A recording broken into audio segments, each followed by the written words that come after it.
არჩენილები ვაშინგტონში გამგზავრებულებს იმაზე დიდ პასუხისმგებლობას და მისიას აკისრებენ, ვიდრე ეს არის ერთ კონფერენციაში მონაწილეობა. კერძოდ დღეს ევროინტეგრაციის კომიტეტის თავმჯდომარემ თქვა, რომ ნიკოლოზ სამხარაძეს და მარიამ ლასკს შეხვედრები ექნებათ, როგორც კონგრესმენებთან, ასევე ტრამპის ადმინისტრაციასთან, თუმცა კონკრეტულად ვის შეხვდებიან ქართული ოცნების დეპუტატები, ეს აღარ დაუზუსტებია დღეს ლევან მახაშვილს.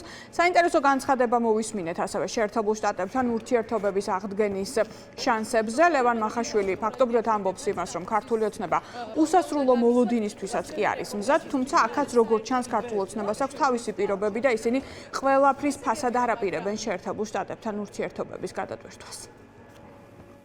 4-ში და 5-ში არის მთავარი შეხვედრები ამ კონფერენციის ფარგლებში, მაგრამ რა თქმა უნდა, ამის მიღმა იქნება შეხვედრები კონგრესშიც და აღმასრულებელი ხელისუფლების წარმომადგენლებთან. ჩვენ ამ ვიზიტს უყურებთ კიდევ ერთ კარგ წინ გადადგმულ ნაბიჯს და იმედი გვაქვს, რომ ამ ვიზიტითაც, მაგრამ რა თქმა უნდა, სხვა მიმდინარე პროცესები და შეხვედრებითაც ჩვენ შევძლებთ ურთიერთობების აღდგენას. ეს არის ჩვენი მოლოდინი. ჩვენ ლოდინის დიდი უნარი გვაქვს, 1 წელი იქნება, 2 წელი თუ რამდენი ხანიც დაჭირდება ამ პროცესს.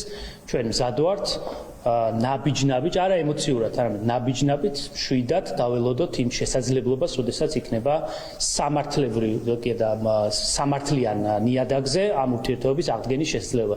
ჩვენ არ გვინდა ურთიერთობების აღდგენა ყველაფრის ფასად, ხო? თორემ იქნებოდა, რა თქმა უნდა, აქამდე ურთიერთობის გადატვირთვის შესაძლებლობა. მაინც რა არის ის ფასი, რაც 100 ათვისე შეიძლება ამერიკულმა მხარემ კარგად იცის რა არის ამის ფასი. მე გავიმეორებ, ამერიკულ მხარეში ხშირად იმეორებს ხოლმე ამ ნაბიჯებსაც, ამ სიტყვებს, რომ ქართულმა მხარემ იცის კარგად, ამერიკულმა მხარემ იცის კარგად რა არის ამ ურთიერთობის გადატვირთვის რა შეიძლება რომ გაკეთდეს.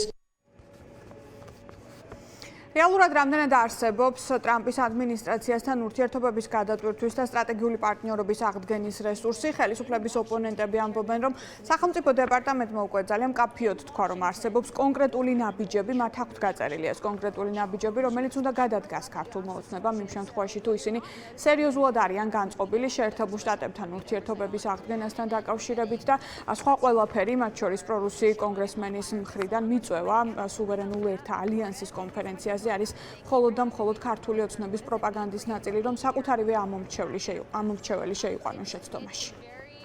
ეს არის ადამიანი, რომელსაც უკრაინაში ომის დაწყების მერეც არ შეუწყვეტია რუსეთის ოფიციოსთან ურთიერთობები, მათ შორის ამერიკის შეერთებულ შტატებში რუსეთის ელჩთან. და მე გასაგებია, რომ ამ ტიპის ადამიანის მხრიდან მიწვევა ქართული ოცნების დეპუტატების, ეგ რასაც ნიშნავს, მე მგონი ცხადია. და მეორე აქვე მნიშვნელოვანი, თუ ასეთი უმნიშვნელოა ამერიკის შეერთებული შტატები, რატომ არ უშვებენ, მცირე შანსსაც კი არ უშვებენ ხოლმე, რომ რამენაირად ვაშინგტონში მოხვდნენ, გადაავლეთ მათი პროპაგანდისტული არხები, როგორ აშუქებენ ამ ამბავს, როგორც დიდ პოლიტიკურ გარღვევას. არა და სინამდვილეში ისინი არიან მიწვეული ძალიან მარგინალური ადამიანის მიერ მარგინალურ შეკრებაზე. იმ პლურალიზმის პირობებში, რომელიც თავის სამყაროში არსებობს, არის პოლიტიკოსები, ვინც თვლის, რომ ეს სივრცე აქაურობა რუსეთს უნდა დაუთმონ და რომ ამ შემთხვევაში შეერთებული შტატები საერთოდ ნატოშიც არ უნდა აქტიურობდეს და უნდა იზოლაციონისტური იყოს. და ივანიშვილის რეჟიმი ყველგან ესეთ ხალხს პოულობს და ნებისმიერი ნორმალური ეროვნული მთავრობის და პოლიტიკური ძალის ამოცანაა, რომ ჩვენი ქვეყნის ეროვნული ინტერესები რაც არის, ის ილობიროს. ანუ შეიძლება ამ კონგრესმენსაც უნდა შეხვდე და ყველას ნებისმიერს და უნგრეთის პრემიერსაც. ოღონდ იქ გზავნილი უნდა ქონდეს ის, რაც ჩვენ ქვეყანას ჭირდება. ერთადერთი კონგრესმენის მიწვევის გარდა, რომელიც ღიად პრორუსულ პოზიციებს აფიქსირებს ხოლმე და ამ თვალსაზრისით საკმაოდ მარგინალურ აქტორად მოიაზრება ამერიკის შეერთებულ შტატების კონგრესში, ამის გარდა, რომ ვერაფერი შეძლო ივანიშვილის რუსულმა რეჟიმმა ამდენი ხნის განმავლობაში იმისთვის, რომ ეს საერთაშორისო იზოლაცია გაერღვია კონკრეტულად ამერიკის შეერთებულ შტატების მიმართულებით, რაც მათთვის უმთავრესი და უპირველესი ამოცანაა. მათ შორის ის, რომ დე-ფაქტო საგარეო საქმეთა მინისტრმა მიუხედავად იმისა, რომ მოითხოვა მაღალი დონის შეხვედრები სახელმწიფო დეპარტამენტში, ვერ მიიღო და მხოლოდ თავაზიანობის პროტოკოლური შეხვედრების გაკეთება შეძლო მისმა მოადგილემ, რომელიც მიწვეული იყო სხვა საერთაშორისო კონფერენციაზე, ეს მეტყველებს იმაზე, რომ რეჟიმის არაღიარების პოლიტიკა მუშაობს.